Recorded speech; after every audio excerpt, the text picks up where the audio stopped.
বাড়ি ঘর সুন্দর করে পরিষ্কার কর। আমার মেয়ে জামাইগুলো নোংরা পছন্দ করে না। ঠিক আছে ম্যাডাম, ভালো করে পরিষ্কার করতেছি।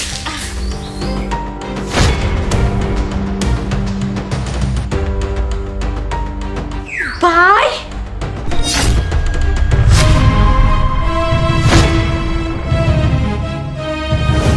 ও ম্যাডাম, ওই দেখেন, ওইটা না আমার ভাই, আমার শিশির ভাই।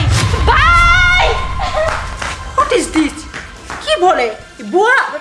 মানে আমার জামাই বাবাজিরে ভাই কইতেছে? চলো, হোয়াট ইজ দিস?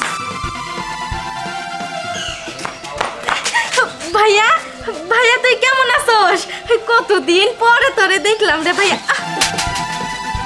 ভাই? কিসের ভাই? এই আমি তোর ভাই হবো কি জন্য? আরে আজব, চিনি না জানি না, গায়ে কি নোংরা বিশ্রী গন্ধ, সেই শরীরে আমাকে টাচ করছে। এই কাকে রাখছো তুমি? বের করে দাও না কেন? ভাই তুই আমারে থাপ্পড় মারলি। ভাই তুই আমারে চিন্তাছস না? আমি না তোর আদরে ছোট বোন বিথি। জানোস ভাই কি হয়েছে? গ্রাম থেকে না আমাকে সবাই মিথ্যা অপবাদ দিয়া বাইর করে দিচ্ছে।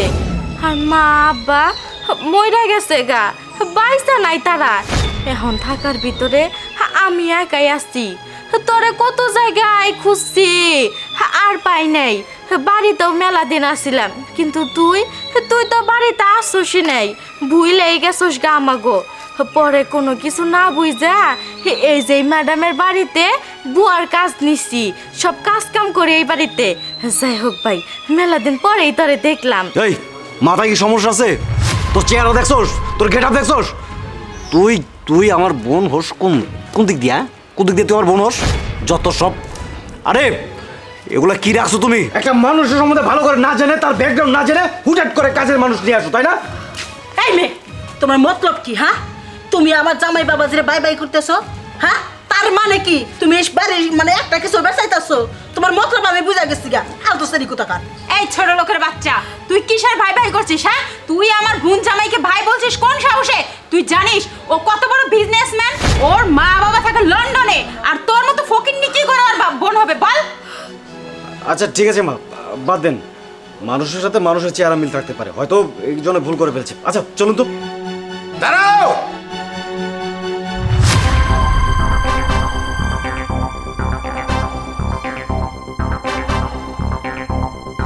জামাই বাবাজি। জি বাবা। তোমার বাবা মা তো লন্ডনে থাকে তাই না? হ্যাঁ, সবাই লন্ডন থাকে বাবা। ওনারা তো ব্যবসা বাণিজ্য নিয়ে সবসময় ব্যস্ত থাকে, ওনার সাথে তো দেখাই হলো না, বিয়ের মধ্যে আসার কথা আসলো না। তো জামাই কিছু মনে করো না, তুমি যদি একটু বাবা মাকে ফোন করতে, একটু কথা বলতাম আর কি। বাবা কি বলছেন? আপনি তো জানেন দেশের বাইরে এখন রাত, তারা তো ঘুমিয়ে আছে, তাই না? থামো, লুকোচুরি আর কতদিন করবে? হ্যাঁ, এই লুকোচুরিটা কতদিন করবে তুমি আমাদের সাথে? তোমার বাবা মা কোথায় থাকে, কি করে না করে, এই বায়োডাটা কিন্তু এই রফিক চৌধুরীর জানা হয়ে গেছে, বুঝতে পেরেছো? বাবা আপনি কি বলছেন এসব? কে বাতে স্বামী জান, তুমি তো সবকিছু কুলকুল করে বুঝে গিয়েছো। জামাই বাবাজি আমাকে লাগে টাউটামি করেছে। জামাই বাবাজি তুমি ফকিন্নির ছেলে হয়ে বড় লোকের পার ধরছো, তোমার শাস্তি পেতে হবে। শিশির, তুমি এমনটা কেন করেছো? এত বড় মিথ্যা কেন বলেছো? আমি তো তোমাকে ভালোবেসে বিয়ে করেছিলাম, আর তুমি মিথ্যা নাটক করে আমার জীবনটা নষ্ট করে দিয়েছো। তুমি যদি সত্যি কথা বলতে, তাহলে তো তোমাকে আমি ছেড়ে যেতাম না। আমি তো তোমাকে ভালোবাসি আর বিয়েও করতাম, কিন্তু এখন তুমি আমাকে অনেক বড় কষ্ট দিয়েছো। যে ভাই তার বোনকে অস্বীকার করতে পারে, আমি তার সাথে সংসার করব না। তুমি আমার বাড়ি থেকে বের হয়ে যাও।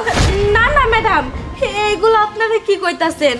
উনি আমার ভাই না, আমি ভুল কইছি। আমার ভাইয়ের মতো দেখতে তো, এর লেগে আমি মনে করছিলাম আমার ভাই। আর উনি আমার ভাই হইতে যাব কি এর লেগে?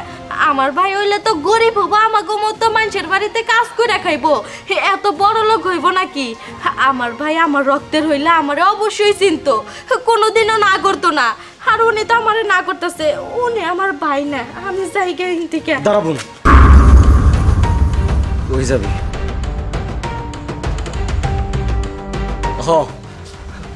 আমি মিথ্যা বলছি আপনাদের, আমি যা বলছি সব কিছু মিথ্যা। আমার মা গরিব, আমার বাবা গরিব, আরও আমার বোন রে, আমি টাকা পয়সা অর্থের লোভে পড়ে আমি সব ভুলে গেছি, অমানুষ হয়ে গেছি আমি। আমি ভুলে গেছি আমার বাবারে, আমার মারে। আমি ভুলে গেছি আমার ফেলে আসা অতীত। আমার ক্ষমা করে দে না, আমি অমানুষ হয়ে গেছি, আমার মাফ করে দে। আসলে কষ্টের মধ্যে বড় হয়েছি তো, জীবনে তো অনেক কষ্ট করছি, কষ্ট করতে করতে অতিষ্ঠ হয়ে গেছি, আর কষ্ট করতে ইচ্ছা করে না। তাই আমি তোমার সাথে রিলেশন করি। আমি জানতাম তোমাদের অনেক টাকা পয়সা, তোমারে বিয়ে করে আমি আমার কষ্ট দূর করব। জীবনে আমি যেটা না পাইছি আমি তোমার সাথে গিয়া সেটা পাবো, আর সেই জন্য আমি সব কিছু ফেলে তোমার কাছে চলে আসছি। আমি একটা জিনিস সবসময় আমার ভিতরে কুড়ে কুড়ে খাইতো, আমি তোমার এই মিথ্যার মধ্যে রাখছি, কারণ তোমার সাথে আমি মিথ্যা বললেও আমি তোমাকে সত্যি ভালোবেসে ফেলছি। আমার ভিতরে একটা ভয় কাজ করছে, আমি যদি তোমার সব কিছু বইলা দেই, তুমি যদি আমাকে ফিরাই দাও, আমাকে যদি তুমি ভালো না বাসো, সেই ভয়ে আমি তোমাকে কখনো আর বলতে পারিনি। বোন রে, দে না, আমার ক্ষমা করে দে না। না না ভাই, তুই আমার কাছে ক্ষমা চাই, আমার ছোট করিস না। তুই যে তোর ভুলটা বুঝতে পারছিস এটাই অনেক কিছু। আর আপনাদের কাছেও আমি ক্ষমা চাইতেছি আমার মিথ্যার জন্য। আপনারা যদি চান আপনার মেয়েকে আপনারা নিয়ে যেতে পারেন। তারাও তোমাকে ভুল তোমরা স্বীকার করছো, আমার মেয়েকে আমি মুখে এখন তোমাকে মাইনে নিলাম। যাও বাড়ির ভিতরে যাও, বোনটা নিয়ে যাও, আজকে থেকে বাড়িতে থাকো, যাও যাও নিয়ে যাও। স্বামী যান, তোমার না এতদিন তোমার টাকার মধ্যে আমি ডিম্বা লাগাইছি, কিন্তু আজকে আমার মাথার মধ্যে তুমি ডিম্বা যা খাইলা কি বাগের এত চালাকি কেমন করে ধরলা তুমি? বুঝছো, যদি বুঝে থাকো তাইলে তুমি আমার বিবি জান। চলো না।